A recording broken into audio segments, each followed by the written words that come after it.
fresh bread, amnesia, messed up proposals, Cornettos, and Christmas in New York. That's right. This week we are breaking down 2022 holiday rom-com Something from Tiffany's with Zoe Deutsch and Kendrick Sampson, currently streaming on Amazon Prime. Welcome to the RomCom Rescue podcast, a brand new podcast where we bring the love and life lessons from your favorite rom-coms. I'm Kira Saban. I'm a healthy dating educator, a certified coach, and a positive psychology practitioner. But more importantly, I spend my days teaching the skills and mindsets of dating. And I'm Dr. Isabelle Morley. I'm a licensed clinical psychologist and an EFT certified couples therapist. And I help couples have the happiest, healthiest relationship possible. Join us weekly as we break down the best love lessons from your favorite rom-coms so we can all get into the best relationships possible. Because we believe that we create our own happily ever afters.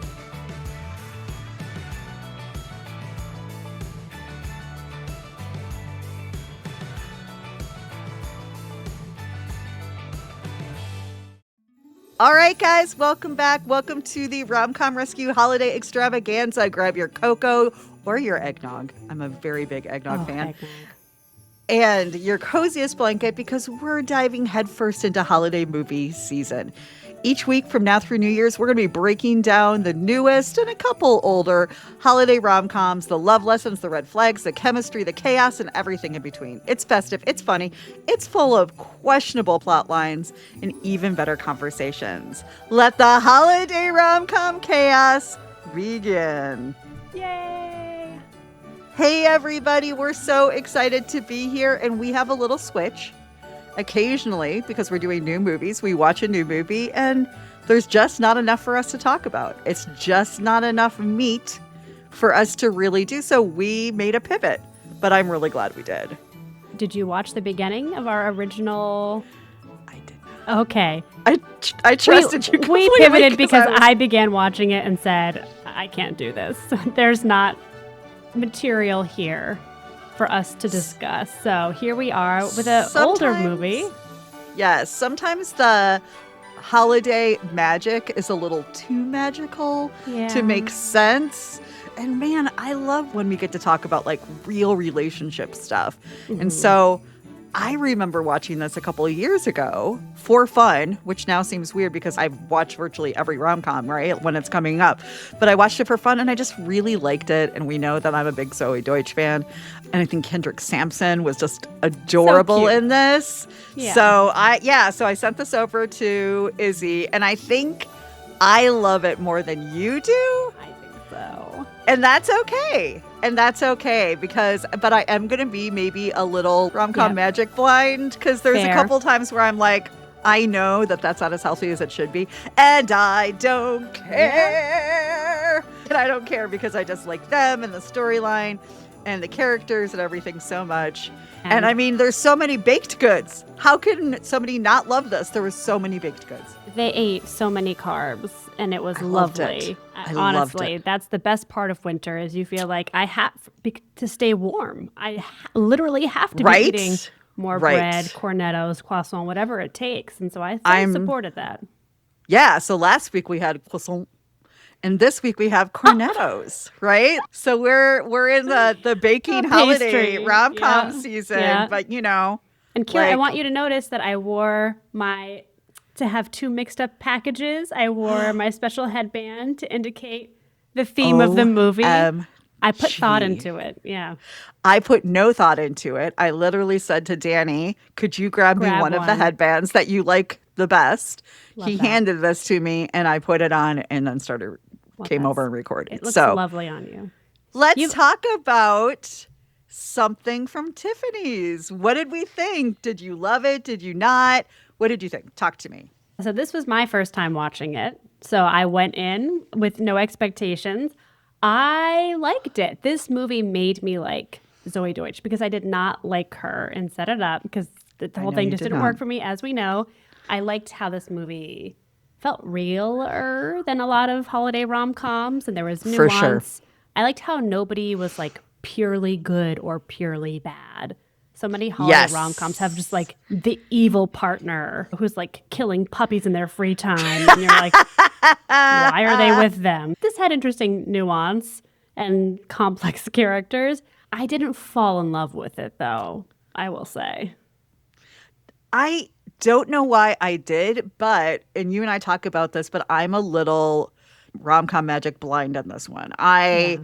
I can't see all the things because I'm so charmed by the characters in the stories. Like that, or I kind of know it's there and I don't really care because it's just because we're human and silly and everything. And I think now, because I watched this last year too, because we were actually looking last year, I remember, for one more rom-com for the holidays, and then we ended up going with something else. But I watched this last year, so now I think I've seen this 4 times, and I like it every single time. So that's a big deal for me at this point. That really is a testament. Mm-hmm. It is. So, but I like Kendrick Sampson in this. I just like his character. Oh, see, I know. I don't But Kira, know. this I think is the best part of our friendship is that we almost never actually directly compete with our rom-com romance interests. You like Glenn Powell, and I'm not really that into Glenn Powell. I think that actually is a strength of our dynamic, is that we will never have to compete for the same man. It's true. I mean, I wasn't really concerned about that anyway. But I love that that's something that we, right, exactly.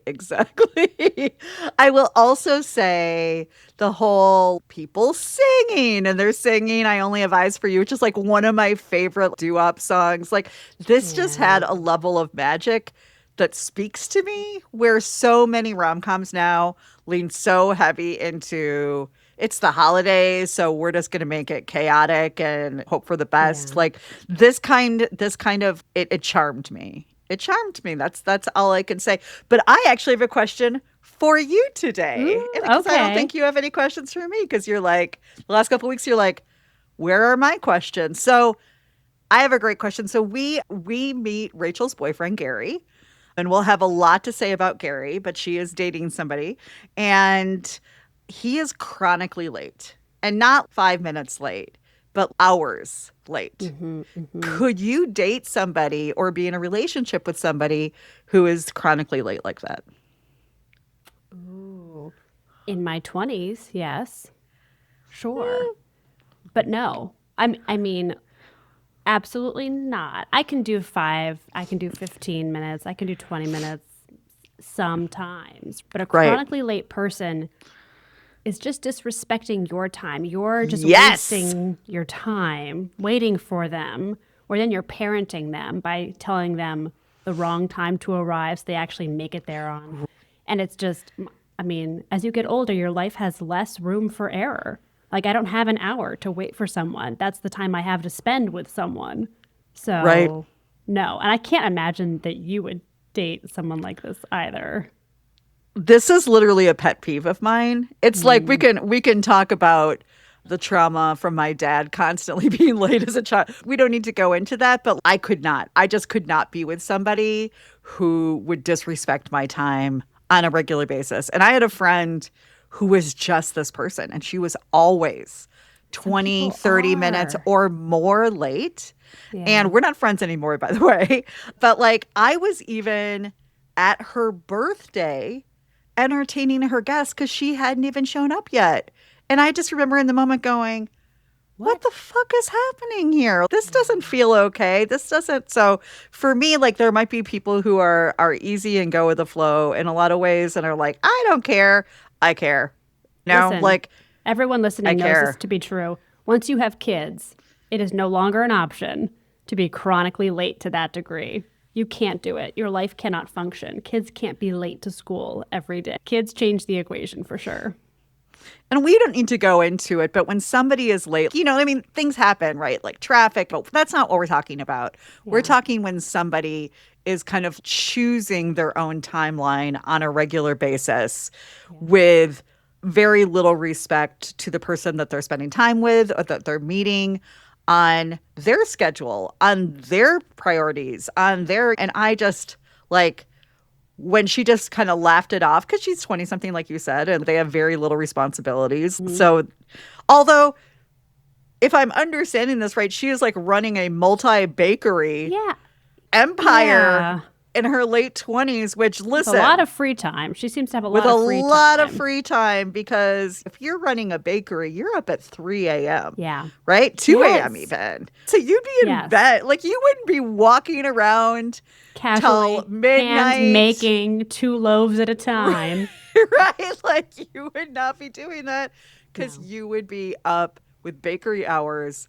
And tattoo artist hours and bakery hours do not mix well. That is a rough one for sure. Yeah. And although that's workable for a while, that's not really long-term workable, or you're just never going to see each other. And it's hard to grow a relationship if you never see each other. So let's get into some of the love lessons. I know that both of us have quite a few notes here, considering how much I liked this. We had a lot. But I love that. I love when we get to actually talk about a lot. Yeah. I love when there's enough in there for us to really bring in the nuances in looking at different scenarios. But what's one of the biggest things that stood out to you? Can we just acknowledge the number one thing that I know you're going to agree with me on? In this day and age, you should not be shocked that your partner is proposing to you. It should not be a total surprise. It should not be, I can't believe it. I didn't know that they were there. Am I there? You should be on the same page. You should know that you're ready. You should know that they're ready. You should have an idea. You don't have to know exactly when. Proposals can be surprises. But when we see Rachel see the Tiffany's box and wonder if it's a ring and talk to her friends, this is not cute. It's not romantic. That's not the way a marriage should start. You agree? Absolutely. If you see your box and it's freaking you out, that is telling you a lot of information about either where you are in the relationship, if the relationship is actually working, right? And yes, boy, I'm annoyingly all about intention. And even if you're 20-something, even if you're young and in love or whatever, people shouldn't be surprised. This is a humongous decision for you to take that next step in the life together. So the fact that all of a sudden Ray gets hit by this car, they make the switch accidentally, and then she opens it up and it's a ring. And she asks, are you sure? If you're asking your partner, are you sure? It means you don't have confidence that that's actually what they want, right? Or that you're not sure it's what you want. That alone is enough for me to say, don't get married. Or take a pause and come back in a couple of months and discuss it or whatever. Yeah, we are not at a time in our life, like in this world, to be silly about love and partnership. No. Particularly if you're going to raise kids with them. Particularly, absolutely, can you have chaotic, silly situationships? Of course, right? Go for it. But don't get married. Go for it, right? Have a hoe phase. That's amazing. Do you? No judgment. But if you're actually thinking about a long-term relationship, a partnership, be discerning. That has to come with intention, right? You have to really think about, is this a person who's going to come up? And one of the things that we can see from Gary, that besides that he is late all the time, which drove me crazy, besides that part, he is reasonably charming and comes off in the beginning and comes off as a little bit of harmless, but I don't think he is. And I think you and I agree on that you see this guy, and that he's kind of like, oh, he's nice. Like, he kind of shows up. But one of the things that I know both of you that we also agree on is just Rachel, Zoe Deutsch, was 100% holding on to this beginning romantic story and completely blind to who he is now, right? How he's acting in this relationship. And then even when this all comes down, she is making excuses and justifications. And I'm like, girl, get it. So much work. Yes. Drama, because that's unnecessary, because if you're just dating and you don't want to think about it, okay, whatever, that's up to you. But if we're talking about next steps, he's even buying items from Tiffany's, which seems out of character for him, honestly, to Yeah. even though they're earrings, they were nice earrings. But But it seems like he's always getting out of the doghouse with flowers, with earrings. Like, it yes. wasn't like, I love her so much, I want to show her my love. It was like, I've got to get back in her good graces over and over and over again. And I mean, even the first romantic story isn't that romantic to me. Yeah. Agreed. It's like not that big of a lift to return a bracelet. It's not a reason to marry somebody, for sure. It's not even a reason to date somebody for more than a couple of weeks because this guy's, I wrote down here, Gary is pretty much a piece of shit. That's what I wrote down, a POS. He comes off as heartless, but when shit came down, he had multiple opportunities to fix them, to make them right, to fess up, to apologize, and he chose to ignore all of it. Yeah. I'm a really big person on, we're human, we all get to make mistakes. But what you do after that mistake, that's what's really interesting to me. Do you apologize? Do you fix it? Do you clean it up? Do you take care of it? Or do you act like a victim? Do you go, oh gosh, I don't know. And then what he did was I got all swept up in the moment. All of these feelings, like when you had that ring on, it was the most natural thing I've ever seen or felt. And I just knew it was right. It was not. He was a little shell-shocked to see this happen. It wasn't like, I mean, and whatever, here nor there. But yeah, even with Ethan, he just avoids, evades. He doesn't take responsibility. And honestly, a real apology, to your point of he misses dinner and then brings flowers. That's not real repair. That's not really taking responsibility for what you did and fixing it. That's don't be mad at me. Here's something to distract you, which I hate to see. I'm just so saddened how low our fucking bar is as women. That this is that somebody can really just be disrespectful to you, your friends, your family, your time, whatever. And we've made it fixable by flowers or jewelry or a nice dinner. Fuck that noise. Raise the bar, ladies. Raise the bar. Though, is like, did Rachel have terrible relationships or no relationships? Because she seemed like so overly charmed by Gary when there's not that much charming about him. The only good thing she named about him was that he was supportive when her first restaurant failed. But otherwise, he's just the most self-absorbed man about his career. And then even his oh my goodness, unexpected proposal, the reasons why he wants to marry her that he can think of off the top of his head is that you make me a better man and I'm so much better for being with you. Nothing having to do with her, his love for her, their relationship. It just is it like, Rachel, what's going on here, babe? Seriously, I mean, for as much as I love her and I love her character, and I do need to give a shout out. Now, I know you were very young during this time, but Rachel definitely had a certain look in this, like very winter New York, but it was very 90s. And I was so channeled Kira in 1993. For my older ladies, the L'Oreal Rum Raisin, everybody wore it, but everybody wore dark lipsticks and lights. You know what I mean? I was this is so 90s. But I just think that we give so many passes about things that we shouldn't give passes to. And that we really allow what you just said, fixing and repairing should not be flowers. It should be, I acknowledge what happened here. I apologize for it. This is what I'm going to do differently in the future.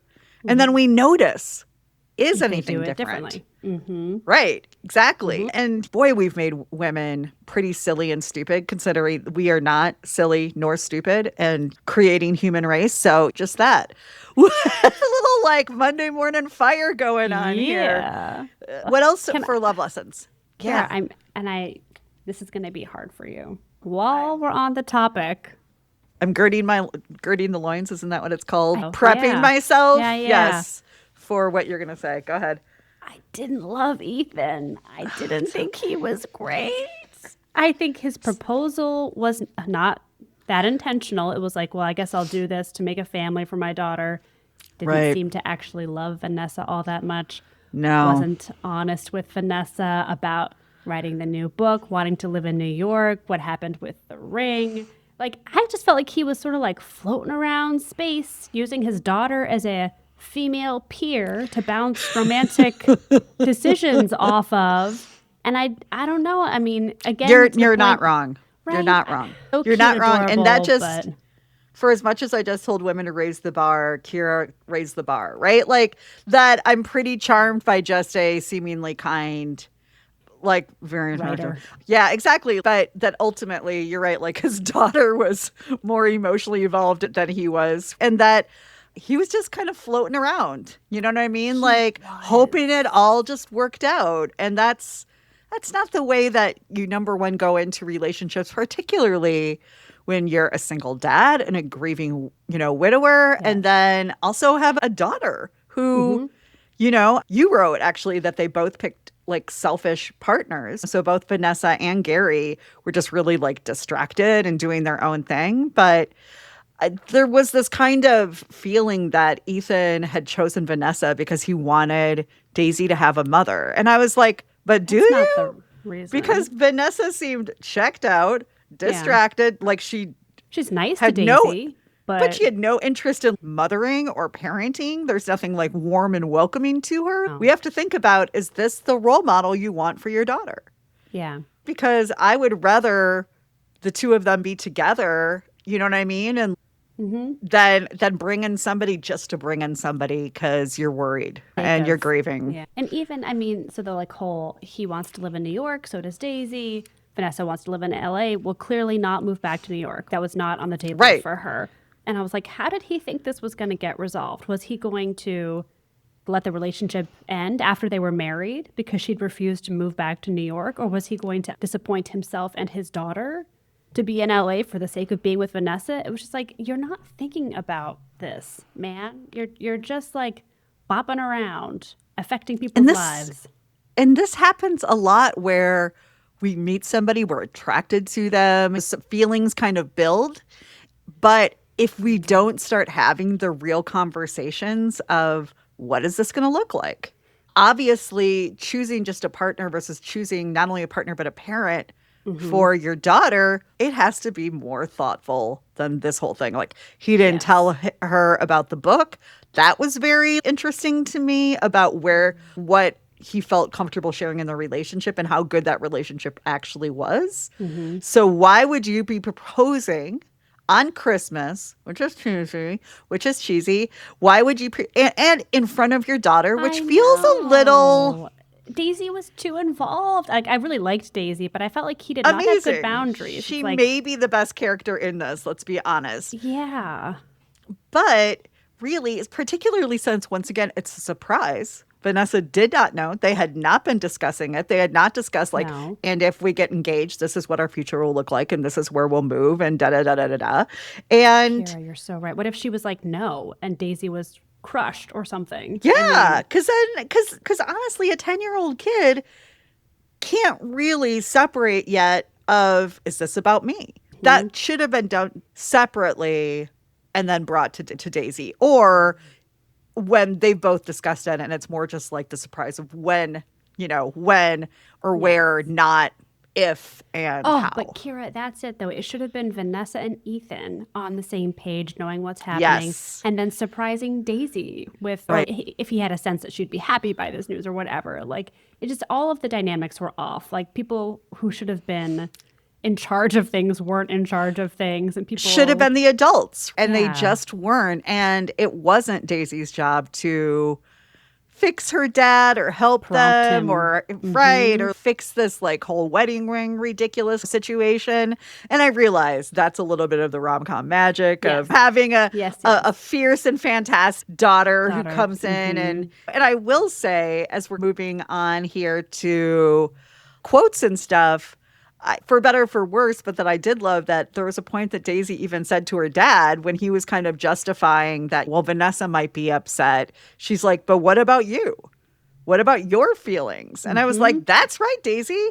That's absolutely right. When we are constantly sacrificing thinking about the other person, we're self-abandoning. We're removing ourselves from the importance of that relationship. We're creating an instant power struggle. And none of that is going to work out well. Yeah. I wish we would let kids be kids, right? And help them build strength and resilience and just trust. But having your daughter this enmeshed in a situation that clearly we're not even sure is going to work is not helpful. No, she was like the sidekick to all of his poor decision making. She's like going to Alvin Ailey to get Vanessa out of the house. It's like the wrong people are in the know. The Greek chorus is all off on this. The people who need information don't have it. The people who have information are meddling unnecessarily and making it more complicated. It's like, can everyone just calm down and clear up what's going on and then let everyone make good decisions? And let me tell you this. No, I mean, and it's not. But I also had an issue with her best friend, Terry. I'm like, Terry is not necessary. It's just fun, not necessarily. She's fun. She's a great character. I'm so right. But she's super unboundaried. She like totally makes decisions for Rachel and the situation that she had no right making, you know, like letting them come the night of their engagement party. That was why. That's just it made no sense, and it's downright rude. This is your best friend. Just because this is what you think is right for your friend, you don't get to make decisions for them. It was like, Terry, I want to like you so much and you're funny, but she's just butting in everywhere. She shouldn't be. Sometimes I agree though. Like her take on Gary, I think is right, but her approach obviously doesn't work. I like that she called out Rachel when Rachel's, well, it's actually not my ring and he didn't mean to propose, but we're still going to get married. And Terry was like, wait. Like, what is happening? What do you mean? That's what you're doing. Like, I thought that was helpful and good. But yeah, she sort of interjects with strong opinions and doesn't actually listen to her friend. Or I wish we'd see Terry be like, hey, how are you doing? What is going on with you? Do you have feelings for this other person? Because I'm like sensing something from you. She's just sort of, and I know this is again rom-com magic and it's just for fun. But yeah, you don't want a friend intervening in your love life to that degree. No, and making decisions for you that you didn't ask her to make. And there was just a few different times where I was like, Terry, what are you doing? This is not friendship. This is where you think you know better than the person who's actually in the situation. And that's bullshitty. I'm sorry. That is bullshitty behavior. I also remember there was a moment where Gary showed up and I was like, this is the moment where you do step in, where you do say, Gary, go home. She'll call you when she's ready to see you. That's a place where she could have been protective of Rachel and then wasn't. So I was like, Terry, get it together. Get it together. Agreed. What are some quotes that we like from this? I thought we both wrote down quite a few, which is big for us. I know. Yeah. Okay. So the first one that I liked was when Rachel says, you love people when you can because you don't know if they'll be there tomorrow. I love and hate this. I love it because I think, the people that you love who are good and important in your life, you should tell them that. You should appreciate them every day, spend time with them. Yes. Right. And do not let the fact that somebody will die someday mean that you put up with less than you should and you just take what you can get from somebody because they're there, which is what Rachel ends up doing. And I feel like if the whole Ethan situation wouldn't have come up, or Rachel could have very easily ended up like marrying Gary, and it just would have been like, I hate to say it, but this guy having kind of no moral compass, as we see, right? This is the kind of person who gets you $100,000 in debt that you have to pay off for the next 10 years. I mean, it's not necessarily benign, right? Like, just because like he's just like silly and late and whatever. Look at who that person is. Look at what their choices are. Are they coming from a place that you agree with? Yes. Yeah. They could have been sued for him, like, essentially stealing this ring, which was who knows how many thousands of dollars. I don't even know, but serious. Yeah, absolutely. Yeah, no, I mean, because I think we're supposed to kind of take this as at least a like $5,000 to $10,000 ring. He's buying an engagement ring from Tiffany's.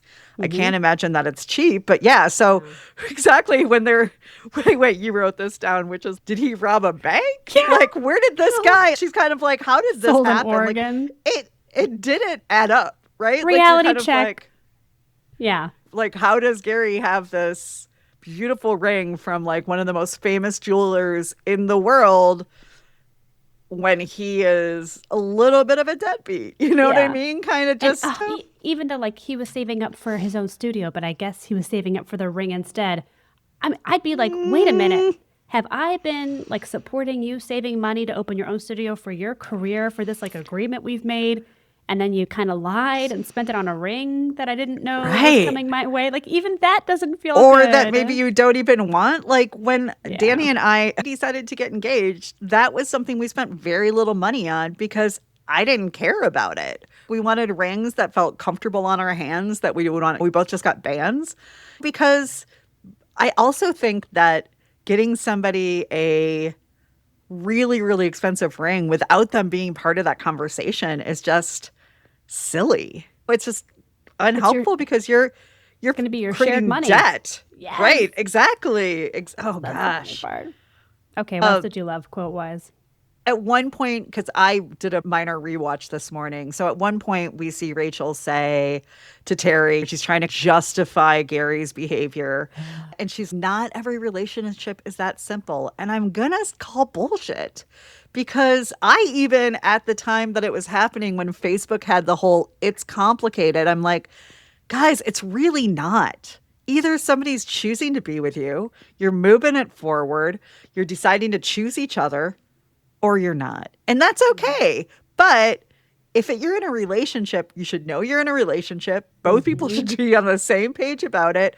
And you should be knowing that you're moving in the same direction, right? Yeah. Those should be some of the basics Core of foundational having things. a relationship that's not in seventh grade. I'm sorry, I'll just call it what it is. The way that people act of just, oh my gosh, I don't want to tell them that I want a relationship. I don't want to scare them away. Come on. Can't If do they're that. scared away by you saying, hey, I I'd like to you. see you monogamously, then that's the information that you Yeah. need to have. And I will say, not that they're a bad person for not wanting that and they Right. want to keep it in a Right. different place. That's fine. But yeah, to your point, you should be able to talk about that, be on the same page about it, be honest about how you feel, not be scared to tell them that you'll lose them if you ask for what you want. That puts people into a position of catering and acquiescing and giving things up and sacrificing. And that isn't great. And it's so interesting because I've chosen to make this topic of love and particularly dating a major part of my conversation and knowledge and everything else. But the more and more I know, the more and more that I can't believe the way that we date and how many Yeah. people get married every year without really thought or intention into it. Like how many choices are truly made just really in denial or naively or out of fear and lack and scarcity and just Scarcities. I'm going to say this 1,000 times, which is things that start in fear have a very hard time turning into love.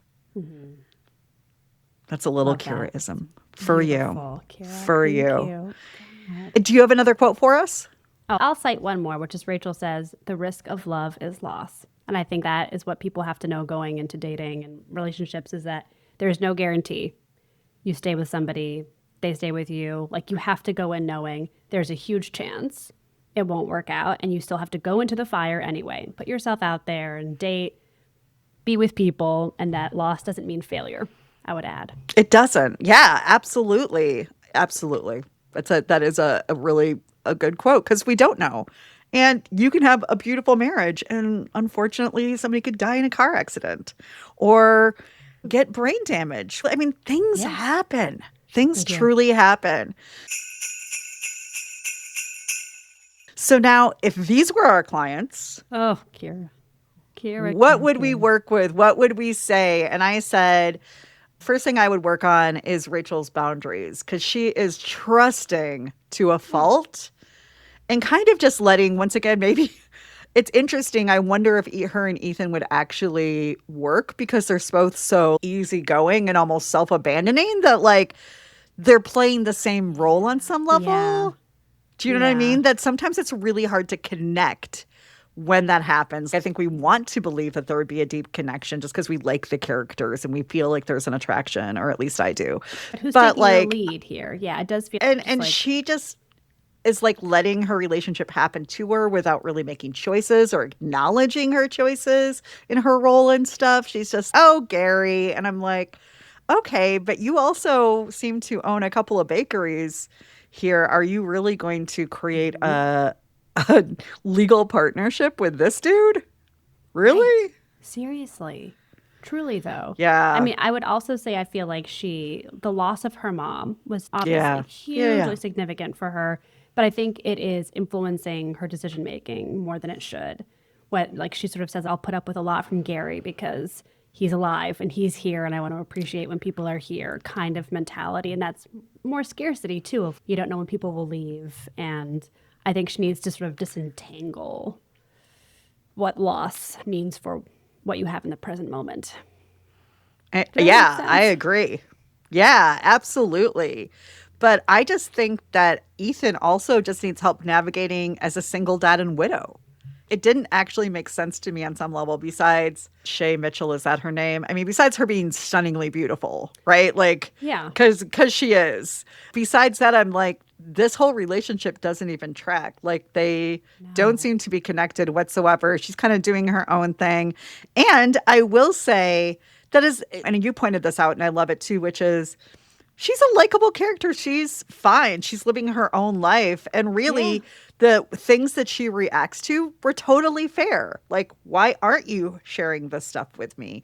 Or Yes. why am I hearing this from other The people or publisher your on the daughter? street. Or exactly. And there was even a point where she was even like, I just gave up multiple things to be here in New York right now with here you and Daisy, and you're checked out. Now we know it's all about this ring and him trying to figure it out and everything else, but Fair, though. Fair truthfully, point. like, Yeah. but absolutely fair point. Like, he wasn't.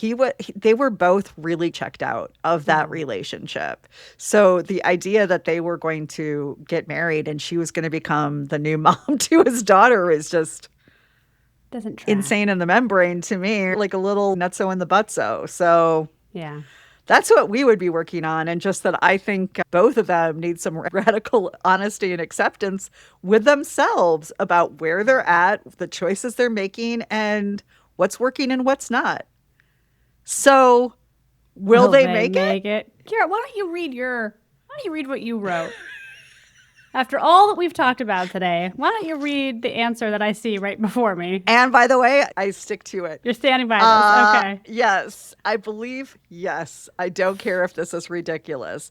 I don't know why them getting together, even when it was ridiculous that he didn't have a phone and we're like, Oh yeah, we're what was that whole deciding, storyline? Totally we're unnecessary. deciding whether or not that they're going to be together because we're hoping she gets these flowers in a certain timeline or whatever, and you don't have even phone to check in or I mean, that kind of stuff drives me crazy. Yeah. But and just they're like year forward and they're like all in this bakery and Happy happy. family. Yeah. Like I fucking weirdly believed it and I Yeah. kind of want Well. it. So that's what rom-com magic is. Yeah. Yeah. I Yeah. see that since I had one half of a line and you have a paragraph, we might not be on the same page here. I mean, I wrote no, maybe, I don't know, and then I erased everything and I wrote. I mean, we see them get engaged. I thought his proposal was cute. I can't get behind it because we don't actually see them together at all. They're Right. in You're absolutely relationships. right. There's a whole movie, and we don't get enough time of them actually, yeah, talking to each other if they actually have chemistry beyond one kiss. So for Right. me, it's a probably no, but I'm willing to say maybe because I love you. Thank you. Thank you. I appreciate it. I have no fun facts and trivia, but I think you will be surprised that Gary, Yeah. aka Ray Nicholson, is Jack Nicholson's son. Really? Oh, I can kind of see the Yes. resemblance. Is this the only movie he Like when did? you I'm not sure. I haven't seen him around that much, but Interesting. yeah, I just like when you know it, you're like, okay, I I kind can of get it. I kind see of it. see it. But I was Yeah. like, yeah, but That's I was like, that's crazy. kind of interesting. So, what are our ratings? I gave it a 4 overall because I enjoyed it. That was well done. I would watch it again. Love Lessons, I gave it 3, which I think was generous because it's the holiday season and I'm feeling generous. Right. What And about you? that's really fair. That's fair. I gave it a 5 because I Oh, do find this one enchanting. I do. wow, you really do. Yeah. I really do. And the love lessons I gave 4, and I know after we've talked this out, that's ridiculous, but I kind of still stick by it because I think that out of the scheme of holiday rom-coms, this wasn't bad. Yeah, that's so true. That's actually like very true. If we were to hold this up against all the holiday rom-coms, like Hot Frosty, Lifetime, Hallmark, everything else of the last 3 or 4 years, like this to me would still rise to the top because that's true. It's more of a rom-com with a holiday theme than like a Christmas rom-com that's over the top ridiculous. I'm with you there.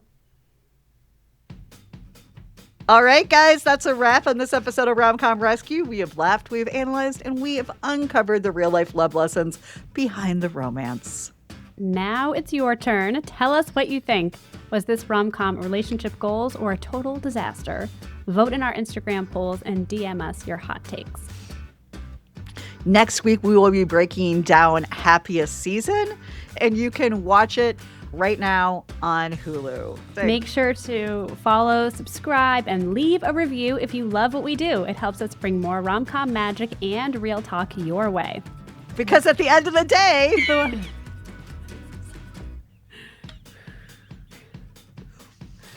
we believe that we create our own happily ever afters, and you should eat all the Cornettos.